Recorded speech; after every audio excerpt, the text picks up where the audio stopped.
Sans Discord, and what I saw in that Discord was universal, near universal praise for Hamas, near universal saying people deserved it, people near universally calling me a Zionist pig, fucking mass murdering genocidal freak. And if you want to know the truth, that shit fucked me up seeing that Discord, because it made me realize that a lot of these people are watching this show, and it frankly disturbs. When she's leaving the game, does she reach back and say, I'm going to watch out for the girls coming up behind me who are powerless in terms of their voices? No, she says, men, you're welcome to play against women in our sport as long as you declare yourself female. You're in. And screw anybody who says that this is a problem. Then here, she's married to an American Israeli, an Israeli American, who she just says, you know what, forget that problem. I really want to raise money for the suffering children in Gaza. How about the suffering families in Israel right now? Even a thought for them? No. In fact, if you have any doubt, look at my BLM sticker. I'm so over this woman. You're right. She is a malignant narcissist, and she never should be given those endorsements. All of those companies. Why do these idiots decide to virtue signal, especially at the cost of even loved ones? Now, guys, this video is not so much about Megan Rapinoe. It's not so much about what I'm going to show you with Matthew Bender and Tim Pool here in a second. It's not even so much about the mass shooter that apparently is on the loose in New England right now. Yeah, somebody decided to go into a few bowling alleys from what we understand. Remember, at the time of recording this video, we don't have full facts. And they decided to shoot up a couple of bowling alleys. Initially, it was 3. Then we find out it's 2. Do you guys see how confusing it is? How it is we don't have full facts? And, of course, they're now telling us that it's this guy here, Robert Card, when we've not exactly fully verified this. This is what this video is about. It's about the virtue signaling aspect, especially during a time of crisis. Now, guys, I've released 2 videos today, one about the left turning on each other. And, of course, the first one was simply asking the question if Libs with the current immigration issue and the whole Free Palestine movement, which in reality is just Free Gaza movement, if they did not accidentally invite their own deaths. I would love to use the term lambs being led to slaughter, but then again, though, I think the proper phrase is foxes being allowed into the chicken coop, or maybe the hen coop, whichever one you might want to use. I mean, it is a very, very effeminate ideology, so therefore you would come up with the female chicken, which is actually the hen. Of course, some farmers may get upset with me saying that. I do love farmers. I'm all about farmers because farmers give us the food that we eat, which is something that a lot of these people oftentimes refuse to actually respect, and they oftentimes love to take for granted. That's really and truly what this video is about. This video is about people who just simply love to monetize drama, which is exactly what virtue signaling is. But I want to start this video out with Krassensteins. Now, guys, I am going to be... how do I say this? I'm going to be releasing, more than likely, a follow-up to this video when we got more facts. So, apparently last night, a guy, and I'm showing you guys a photo. This is the photos they got circulated around. We do not know, I want to stress right now, we do not know if this person is the person who actually committed the shooting. He looks a lot like the person, but then again, though, a lot of other photos were released on Twitter. This is another danger of social media. I talked about this with the whole Israeli-Gaza conflict. I talked about this the other day when it came to that whole hospital being blown up, which a lot of people, even on the right, immediately jumped to blame Israel for, when in reality what really happened was that a rocket split open in open air, and the propulsion device and the main portion of the rocket split. It was a Gaza rocket because the Palestinians and those in the Middle East typically tend to have very poor weapons, actually blew up the parking lot outside the hospital and not the hospital itself, which of course then prompted a photo op by those who live in the Gaza Strip to say that it was Israel. And, of course, a bunch of people jumped on it. Well, Ed Krassenstein has been, or Brian Krassenstein, another one of those guys who just loves to monetize drama for, he just loves to get the clicks, which is really what's going on here. That's the real reason why they're doing it, so that way they can get paid, because Twitter now pays you depending on how many impressions that you get. It's a pretty scummy way of doing this. It basically shows you exactly how much our society has devolved. I also talked about true believers in the previous video, so don't worry, that will come up too, because these idiots like Krassenstein, who are suburban liberals, which in reality means that they're just people who don't really care as long as the dregs of society stay away from them. So therefore, they'll side with the dregs of society just to keep them away, because that's really and truly what happens. It's the whole bourgeoisie thing, which we'll probably do more videos on in the future about. But as you guys can see, this very, very long monologue of this video has got a lot packed into it. Now, with that right there being said, let's go ahead and start with the shooting first. So, not a lot of details have been released. Mostly just theories, mostly just a bunch of misdirection. I'm pretty sure at the time of this video's release, which will be 7 p.m., I'm pretty sure that a lot more information will come out. And when that information comes out, I'll give you guys a full breakdown of it. So not long after the shooting, like not even 2 seconds after Krassenstein goes ahead and starts tweeting out stuff like the identity of the person, which, by the way, is, once again, not yet been confirmed, we suddenly start getting articles from the Daily Mail. Now, guys, I will use the Daily Mail from time to time because they typically tend to do a pretty good job of getting information. Believe it or not, the British do have a right and they do have a left. Believe it or not, Piers Morgan is actually a part of the English right. That's true, he actually is. But something that the Brits don't seem to understand, and I love the Brits, but it's pretty obvious that they still harbor some resentment over losing a war to a bunch of farmers that they claim had pitchforks, American militia, which, by the way, really, to tell you the truth, a lot of those guys fought in the French and Indian War for the crown. So they already had an idea of how to beat the British. Makes you wonder exactly what would happen here if global war on terrorism vets fought the actual vets of today. Makes you actually wonder how that fight would actually go. But I'll digress for the time being because YouTube loves to demonetize content. So here's the thing. They put out this article talking about the AR-15 and the secrets of the AR-15. There are no secrets to the AR-15. It takes somebody to actually operate it. That's the real truth about the AR-15 rifle. I could go through here and tell you that gun control would not have done anything, which, of course, gun control would not have fixed this problem from the story that we're getting, assuming it's all true. This person had mental health issues. That is what we know right now. Either way, somebody who goes into a place and just starts shooting up, starts shooting random people, that should actually tell you right there that person probably had mental health issues. They're saying this person was hearing voices in his head telling him to shoot up the place. He was an Army Reserve firearms instructor. And, of course, that would denote, with the voices in his head, that more than likely it's very possible the person may have been schizophrenic. Now, I'm not a psychologist or anything, but, of course, if you go on the DSM, bare bones information would tell you that probably this guy was probably a little bit cuckoo. So, somebody like Krassenstein comes out here, they start tweeting all this nonsense, started tweeting all the pro-gun control stuff. Then they have the nerve to tell you that they themselves are a gunner after people call him out for not knowing the process to own a gun. Which, of course, anytime you go buy a gun, of course, depending on most states, but the bare bones process, remember, I'm going to say bare bones a lot in this video because bare bones research would have actually seen that a lot of people would have been able to figure this out. And, of course, a lot of people did figure out, and they commented, and they completely ratioed every single one of his tweets, which, of course, he still gets paid for because that's what these people are doing. They are monetizing chaos. They are monetizing disinformation. That is exactly what these people are doing. Before I go any further, I need to say this. The true believer, and I mean the true believer, is not a true believer on their own. They become a true believer mostly due to grifters. Hassan Abi, Ethan Klein, we'll talk about him in another video soon because apparently he's figured out some more stuff about, don't worry, we'll talk about it in this video because it's actually a very, very much an amalgamation of the things that have actually occurred. Then we get people like, say, Jink, TYT. These people who are not exactly in good faith, these people who have a lot of money, but they try to whip up the poor classes, the Voshes, the Destinys, all those other crazy leftists who aren't really truly left-wing because they've actually been beneficiaries of capitalism. They tell you every time that their platforms grew and they have a lot of money coming in. And of course, Krassenstein, he is another one of these people, as well as the Bryan Adams impersonator, Megan Rapinoe, who I will mention a little bit later on in this video because it's actually sick, twisted, and disgusting what she did. They go out there and they lie to the masses, and of course, as a result of lying to the masses, because these NPCs don't do any research, they ultimately end up believing it, and they continue to believe and believe and believe and believe and believe, and then they become true believers in the cause. What do you think happens to those bougie types who led these people astray? I'm just going to let you guys ponder on that before we get to the end of the video, especially when we start talking about Bender here soon. But the thing is this right here. We have no idea who this guy is who committed the shooting. Just a little bitty tiny trickles of information. But yet Krassenstein, what does he do? He goes out there and he wants to virtue signal. He wants to tell people, oh, I've got a gun. I've bought a gun.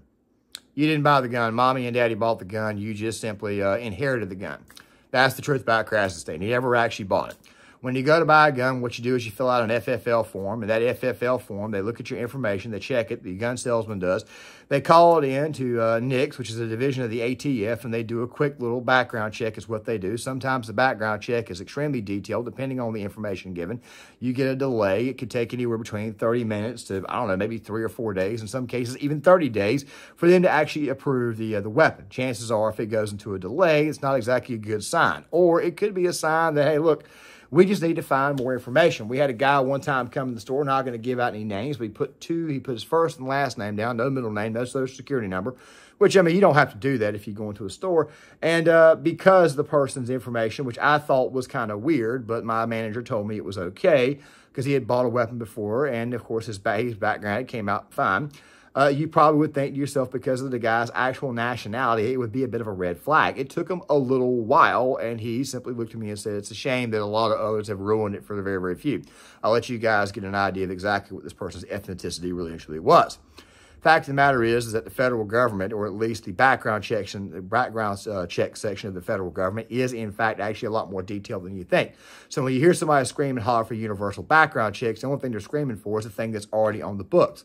Gun control does not work. It never will work. Now, I can already hear somebody say red flag laws, and my response to that is, good luck with that there. Red flag law is a serious violation of not only the Second Amendment, but your Fourth Amendment, and in a lot of ways, possibly your First and Fifth Amendments. But we got another individual to talk about, and that, of course, is Rapinoe. As in the case of Krassenstein, what did Krassenstein do? They virtue signaled. They made a lot of money off this. Rapinoe, on the other hand, has gotten more motivation for it, and it's actually very, very, very low. Rapinoe is the Bryan Adams impersonator who, by the way, was recently fired by Victoria's Secret because Victoria's Secret realized that great big old giant monkey mouth women don't sell lingerie. They decided to let her go too. She's not playing soccer anymore, therefore she won't be kneeling during the national anthem, at least publicly. To go on top of this, she's endorsed, well, I'm just going to roll this word across the screen, to play in women's sports. To go on top of that there, she's also got a wife that happens to be Jewish. Yes, she's raising money for Palestinians, for Gaza. I think in her case, what it is that the money train is just not going to be rolling anymore. So I wouldn't be surprised if like a month or two from now, maybe even a little bit longer, maybe even a little bit sooner, you don't find out that Rapinoe or Rapinoe or the Bryan Adams impersonator, whatever you might want to call it, it wouldn't surprise me if she wasn't collecting some extra cash. And she did it, of course, at the expense of her wife, which is the subject of the next point. You guys remember I did a video about a week or two ago where I talked about Ethan Klein and how it was that Ethan Klein was being revealed that the audience that he's been catering to or pandering to was not exactly on his side and probably actually hated him. Let me go ahead and play for you what has came out. Yeah, I don't want to talk about this whole conflict anymore, really, at all, ever. And I'm frankly also thinking about putting something that I need to discuss with Hassan, but I do feel like I'm probably going to pause leftovers for the time being. You know what I mean? Okay, Ethan. Because you know what I mean? It's just, I don't want to talk about it anymore. That's it. And it sounds like a lot of y'all don't want me to talk about it either. Fuck. Fair.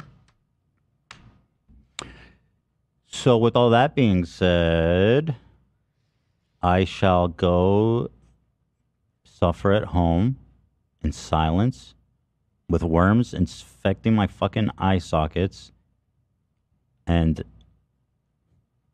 I will just sit at home and stare at the wall in silence and in dark. For that is what I deserve.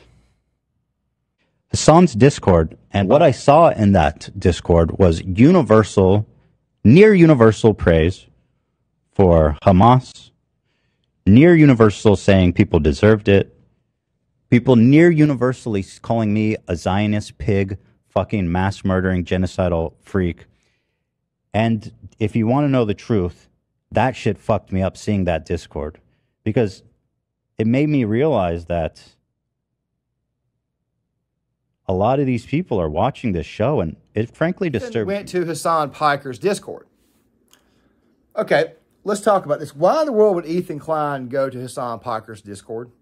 He went to Hassan Piker's Discord more than likely because he wanted to see exactly how bad it was. He's also decided to put the show The Leftovers, which is their own little podcast, on the fritz. I wonder if this will actually happen again, or is Ethan Klein actually putting principle above cash? You see, Ethan Klein was making a lot of money, and he was doing just about anything for clicks. And, of course, you had somebody like Jeremy at the Quartering come out and do a video yesterday saying he actually felt bad for Ethan. Me, on the other hand, I really and truly don't feel bad for Ethan. I can empathize with him. He's married to a girl who, like himself, is Jewish. He served in the IDF because everybody who lives in Israel does, in fact, serve in the military at some point in time, or that there used to be the rule, of course. And people automatically took to the airwaves to say that she was a murderer and all that type of stuff there. By the way, Ethan met his wife in Israel. He actually met her over Skype. But he actually went to Israel, and they met for a day at the Holocaust Museum. Very, very weird at the Holocaust Museum. That's the story I got from, I think it was June the King. Well, I'll try to leave a couple of links in the description box. He got with her. They stayed there for a little while. She eventually moved to the United States with him. They were down their luck money-wise, and, of course, he took advantage of the internet. I don't agree with a whole lot that Ethan Klein has to say. He strikes me as just a good old-fashioned little lib who just wants to be left alone, which is also going to come up in several videos here in the near future. And the thing is this right here, after a while, he chose to pander to the BLM crowd, which hates Israel, which, by the way, hates Jews. He chose to pander to all these crowds and, of course, sell out all of his values for the almighty buck, but quite frankly did not exist because now he's finding out that these people really and truly don't like him. But he had to go to Hassan Piker's Discord to get confirmation. That is the reason why he did this. And now Ethan Klein is waking up in a world of crap. And what does he got to do? I love my wife. My wife, she served in this. These right here are my people, even though Ethan's not religious. He's an atheist. And now, as you guys can see, he's begun to wake up to this. However, at the end of the day, he's still probably going to be one of those little liberals who, quite frankly, is probably still going to continue to vote Democrat and vote for the nonsense. But we'll see what happens in this case. Now, let's get to the ultimate virtue signal. I oftentimes love to use Tim Pool on this platform because Tim is very good at calling these people out because Tim, of course, is a former Bernie bro. There are times when Tim gets it wrong, but there's been times, though, where he's had guests on his show that were so annoying that he had no choice but to damn near throw them out. The latest example, in my opinion, was Emma Vaglin, who, quite frankly, was horrible in her performance. And, of course, the most infamous is Lance from the Surfs. But there was one person who went on his platform and the discussion of abortion came up. And this guy gave such an NPC vibe. However, the thing about his NPC vibe, and I'll leave the debate in the description box for you guys, was that you could definitely tell that it was with absolute full-on malice. And that person was Matthew Bender. Let's go ahead and roll this. But I digress, my friends. This segment is not about what Megan Rapinoe is doing, but an offer I made and the response from the left and individuals who would defend groups like Queers for Palestine. An organization that, my friends, absolutely does exist. Here's the BDS website, boycott, divest, and sanction. You can't wash this. Queers for Palestine block, reclaiming Berlin's radical queer march for space, etc., etc. Here's the tweet. I said, can someone start a GoFundMe for a pride parade in Gaza? I will contribute $100,000 to help Megan and any of the Queers for Palestine get there. Matt Bender, been on the show before, said a completely unhinged response to a person raising money for children. Over target. Unhinged response. Unhinged. It's a nonsense word. Come on. Unhinged would be like me screaming at Megan Rapinoe and, ranting about Israel being justified or something. Unhinged means like. Here's the thing. I want to say this right now. Bender is one of those guys who believes in abortion at the 9th month. He believes in once the child comes out, even if the child survives the procedure, you have to kill it. That's Bender. Okay, Bender, of course, did his entire debate with Tim, and even the looks on his face could tell you that something was up. He comes from the Sam Cedar camp, and of course, he's also one of the left-wing voices that turned on Anna Kasparian when she started to call out the nonsense. You see, these people are being put to the test. They're actually being put to the test when it comes to their actual beliefs. Bender, by the way, has a lot of subscribers, a lot of followers on Twitter. X now is what it's called. And, of course, he's one of the many people who have led these poor saps astray. But it gets deeper. It gets deeper with Bender. You see, we've been talking about this whole queers for Palestine thing and how it was that it's almost like chickens for KFC. You got to ask yourself a question. What happens when people finally find out the truth? Let's watch a little bit more, though, before we really and truly dive into it. Matt Bender and many leftists are deeply offended that I would advocate giving $100,000 to help them go to Palestine for a gay pride march, for a pride parade. But this proves my point. And my point is this. I did not disparage Megan. I did not say she was bad or wrong for wanting to do this. My point is these people on the left will not ever actually stand up for what they believe in. What I mean is we often see them with tremendous convictions for their causes. But when push comes to shove, will they actually confront their ideas? Let me try this again. The left is willing to get fired because they're wearing a mask. Why? Is it because they truly believe in Black Lives Matter? No, it's because of the social ramifications. They want to be like, look at me, virtue signal, virtue signal. Would they ever actually go to Chicago and do like de-escalation trainings and seminars, talking with people to de-escalate gun violence? No, they don't do that. Some do. My respect to them. But I mean in general. These advocates for Gaza and Palestine, particularly the queers for Palestine, will they actually go there and march? No. Well, of course not. Because they know that their ideas don't make sense. I believe that the people of Palestine are in a tough spot. I should say of Gaza, because Palestine is a bit vague. West Bank or Gaza, the people of Gaza. It's a horrifying situation. I don't have any answers for you. I can tell you that chanting from the river to the sea is not going to bring about peace. And then a terror attack killing a bunch of civilians certainly will not do it because, you're kind of making it that way.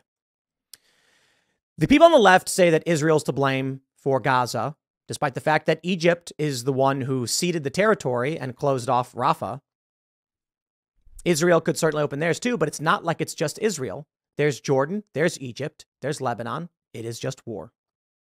So here's my point. These people use the phrase unhinged a lot like I like to use the phrase actually.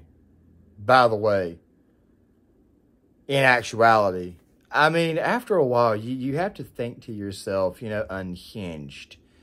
Unhinged. What an unhinged tweet. No, it's not unhinged at all. If anything, it's almost like a challenge to you. Oh, let me say this. Tim talking about they put you in jail for 10 years. I know some countries that actually throw you off a building. There's some countries that actually not only throw you off a building, but also do that there too. You tell them I'm not advocating. Don't strike the video. That lifestyle is not exactly appreciated. And I talked about this in the first video of the day. I asked the question, what happens if all these refugees, if there are any refugees, which I'm pretty sure there will be some that jump over the border, what's going to happen when they actually get into the country itself and they end up in these very, very large sanctuary cities? I mean, the truth be told is they actually have a leader who's giving them what they wanted. I mean, but the truth be told is the people who live in the cities, they probably just simply went along with the crowd. The crowd, of course, was being garnered by people like Krassensteins, suburban liberals, Bender, somebody who's probably never even been in a fist fight in his life. Who else? Oh, Rapinoe. These people are what we call bought and paid for. They already have, they have money.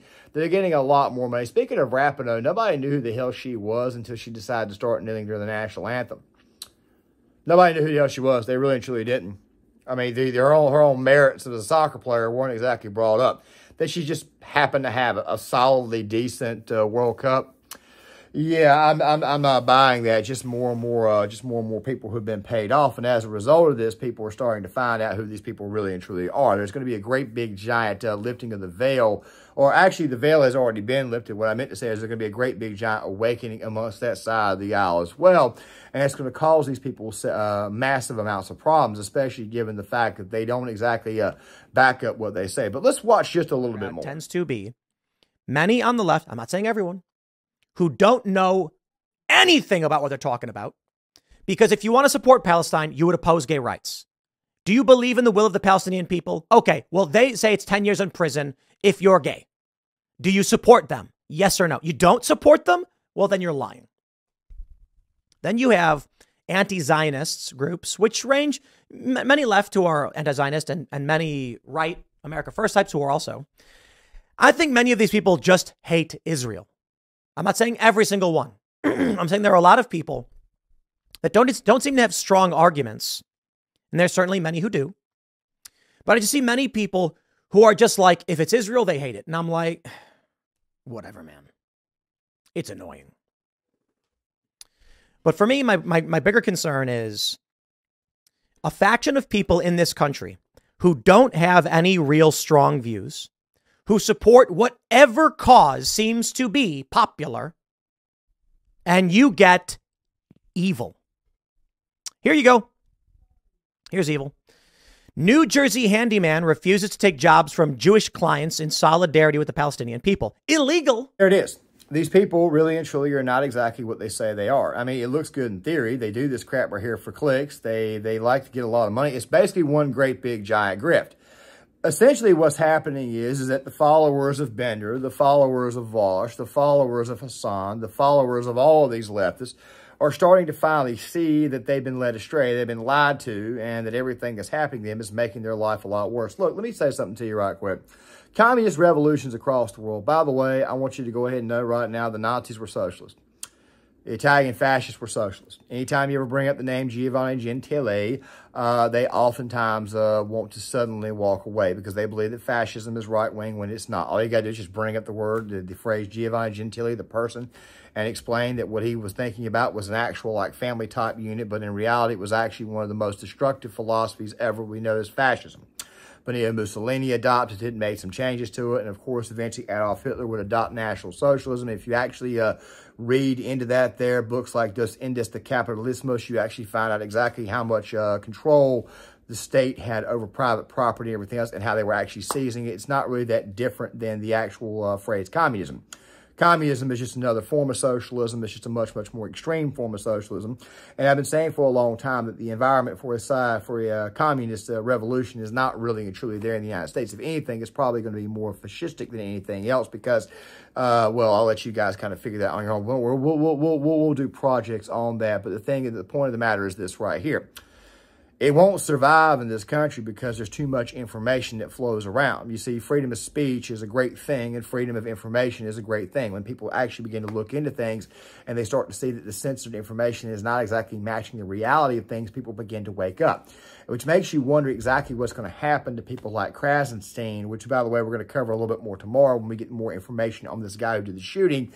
It makes you wonder how people are going to respond to Vush and Yusan and all those morons there, how they're actually going to respond to that when they figure out that everything they've been told was just one great big giant lie. We're going to find out that the virtue signal at the end of the day is just another way to garner clicks and get cash. Why Elon Musk is monetizing these people's tweets is beyond me. It's absolutely insane. It's giving people more and more incentive to put out bad information. We went through this all last week and the week before with the information on the Israel-Gaza ordeal and what was going on there and how it was that you had influencers like Keith Woods who were lying and distorting an overall picture. People like Jake Shields, who, by the way, has already got money, going out of his way to say that Israel has no right to strip down prisoners when in reality those prisoners may have explosives hidden up their ass. Fact of the matter is this right here.